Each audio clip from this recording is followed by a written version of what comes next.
What's up, football fans? You have found the Behind the Lines podcast for week 13. My name is Stephen Andress, joined each and every week on this show by Christian Cipollini, sports trader at BetMGM.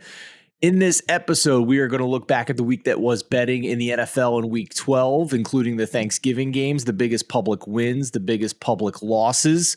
We will also look ahead to Monday Night Football between the Steelers and the Colts, and week 13 opening odds over at BetMGM, give you an idea of where those numbers sit right at the start of the week in our ever-changing quest to try and get closing line value by the end of the week. Although that typically hasn't always worked out this season. It's been a tough year for the public. And Christian, as always, that is my first question to you. Did we get a public win in week 12, or was it yet another kick in the teeth for all the bettors out there? I don't have good news to report. No, it was I wouldn't say a kick in the teeth, but it was definitely another win for the book. Fair enough. So what were some of the wins for the book in that case? The biggest public losses? We'll start on that side. Yeah, a couple upsets that went our way for sure. That Ravens-Jags ending was great for the book. We weren't writing very many Jaguars bets. About 80% of our action was on the Ravens. So that was our biggest winner of Sunday. Another big winner that we had was Bucs-Browns. Similar situation. The favorite not covering there, and Browns winning outright was the ideal outcome for the book. Hey, if you watch this show last week, my early week bet was the Jacksonville Jaguars at plus 4.5. I feel like I'm on an island with very few people on Jacksonville being better than what their record is at this point in the season. So I think Doug Peterson is a very good coach. I think he is at least getting good game plans in place for Trevor Lawrence in this offense. And the Ravens had some poor red zone luck that went Jacksonville's way, and they were able to get inside the number there and win the game outright on top of it. So one for the show here after that upset in week 12. How about the other side here? How about the biggest public wins in week 12? Sunday night was finally a good outcome for the public here. It's been actually a few different Sundays and these standalone Sunday night, Monday nights that have been very good for the book. This is one that went the other way. The Packers-Eagles game was a bad outcome for us. A lot of points, and the favorite ended up covering. So that was our worst one. And then also Texans-Dolphins was another bad one for us. Dolphins just running away with that one. So those were our two worst ones of the week.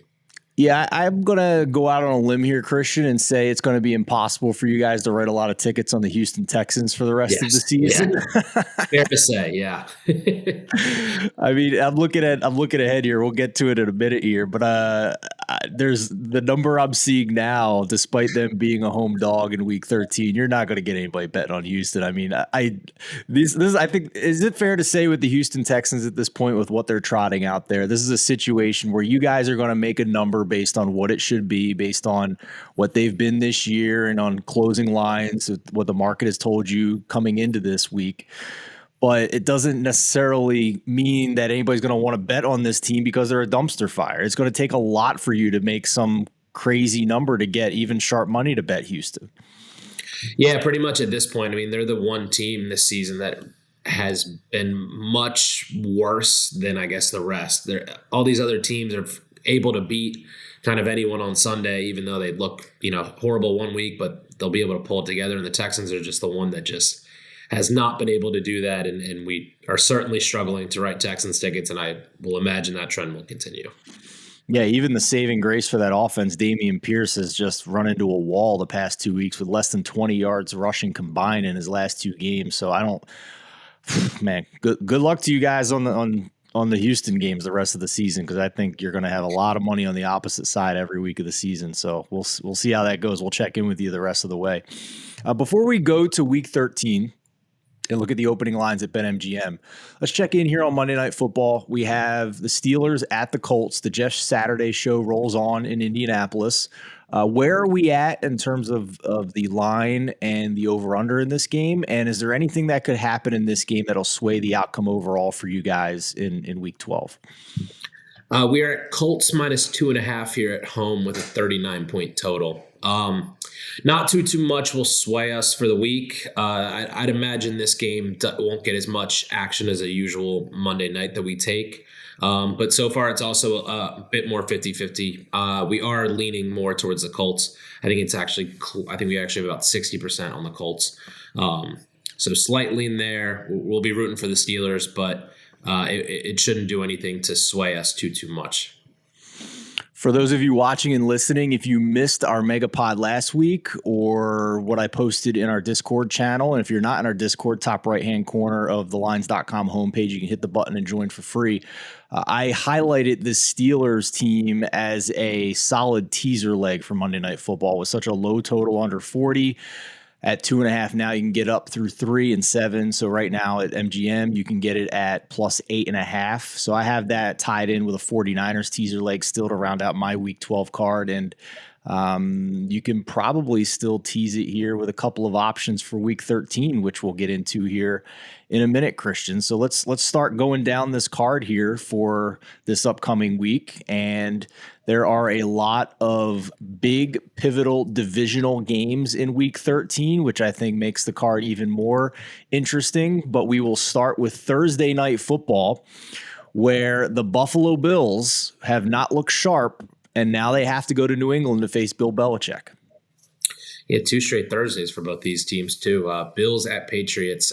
Bills 5.5-point favorites on the road with a 44.5-point total. Yeah, that's an interesting one to me because the Buffalo Bills find themselves in a dogfight for the division with the Miami Dolphins not going anywhere here. And now they have to go to New England. And say what you want about the New England offense, but they were able to execute against Minnesota. But I think that there certainly is cause for concern for the New England defense at this point.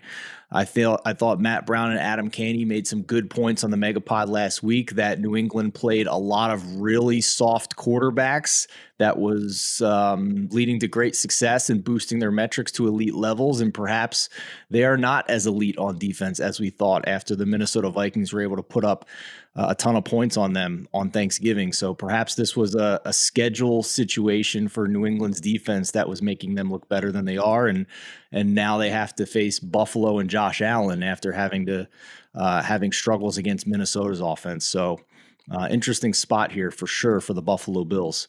Okay, early 1 o'clock slate in Week 13, Christian. Steelers at the Falcons. Falcons open up as 1.5-point favorites at home. The total is 42. Packers at the Bears. Packers are 2.5-point favorites on the road. Total is 42.5. Jaguars at the Lions. Lions are 1.5-point favorites. That total is 51.5. Commanders at the Giants. Commanders are 1.5-point favorites on the road, and that total is 40.5. Eagles Titans. Eagles are 5.5-point favorites at home with a 44-point total. Broncos Ravens. Ravens are 8-point favorites here at home, and that total is 38.5. Browns at Texans. Browns open up as 7-point favorites on the road, and that total is 45.5. Jets at the Vikings. Jets open up as 3-point dogs here against the Vikings, and that total is 44. That's the last of the 1 o'clocks. All right, I have a question for you about the Green Bay-Chicago game. Obviously, no playoff implications here, but we have the Aaron Rodgers injury situation, suffered a rib issue on Sunday Night Football, left the game. Jordan Love finished the game out. I would be surprised if Rodgers plays this week, given that they're 4-8 and don't have anything left to play for. But typically when we get into a situation like this earlier in the week with a spread with quarterback uncertainty, you guys will post a number that's kind of straddling the middle between which quarterback's going to play. Is that the case here again with the Green Bay Packers-Bears spread? Yeah, this is a case of we're operating at pretty low limits for this game until we get a little more certainty on who's going to play at quarterback, because there's quarterback question marks on both sides of the ball here too. Although Rodgers did say as long as they're mathematically in it, he still wants to suit up if he can. So we'll see what happens throughout the week. But yeah, this is kind of a floating number for now, waiting on what we can find out about the quarterbacks.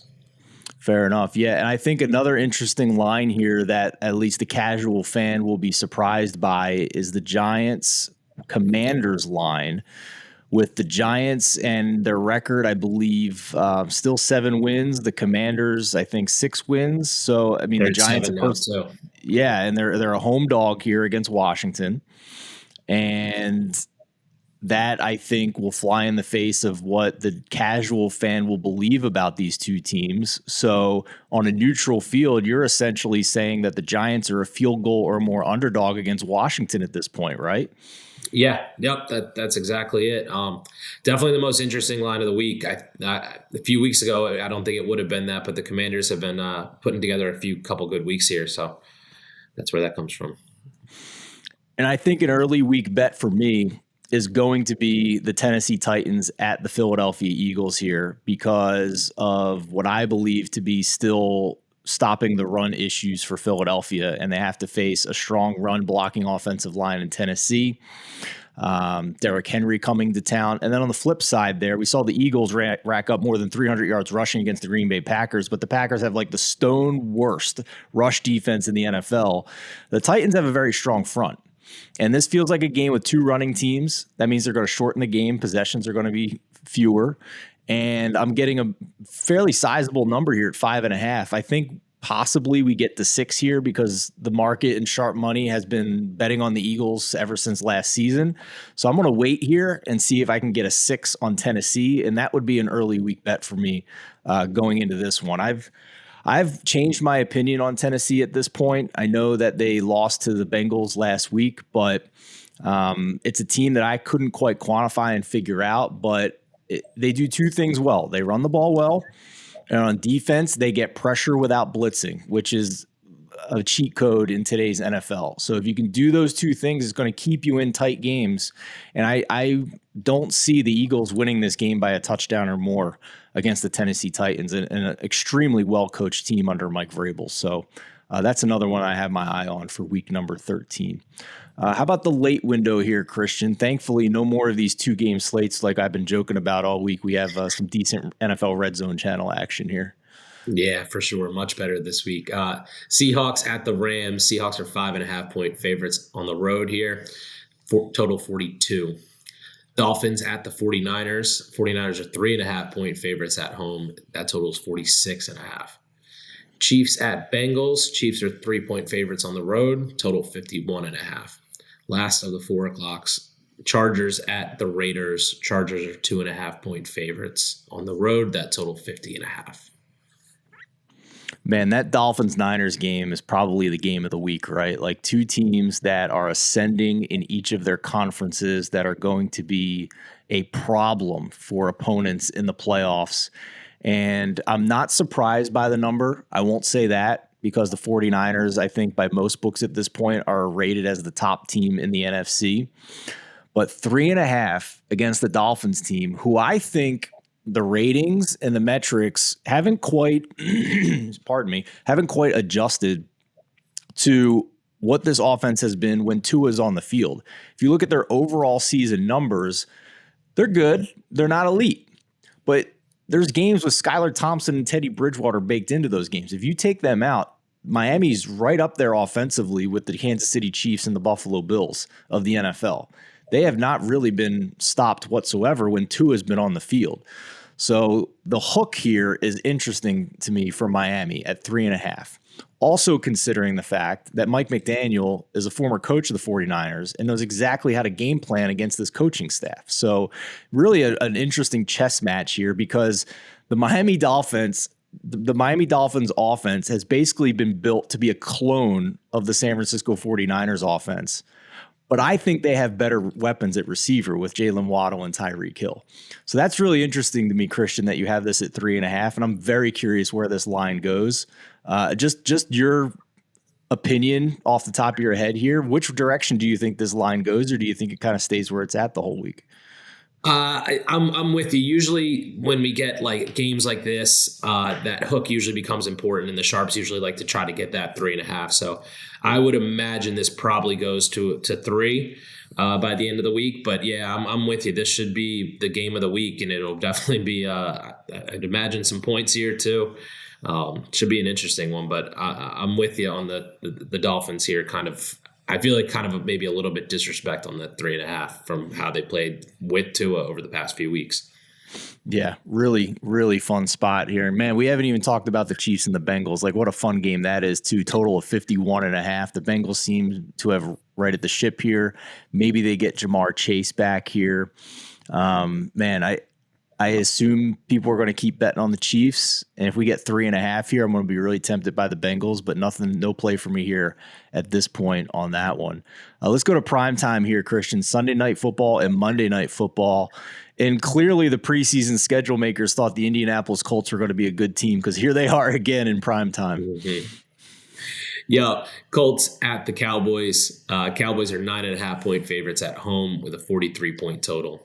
And then Monday night, Saints, Bucks. Bucks are still 5.5-point favorites, and that total's 40.5. Wow. 5.5 for the Bucks against the Saints. Yeah, I it says more about the Saints than it does about the Bucks.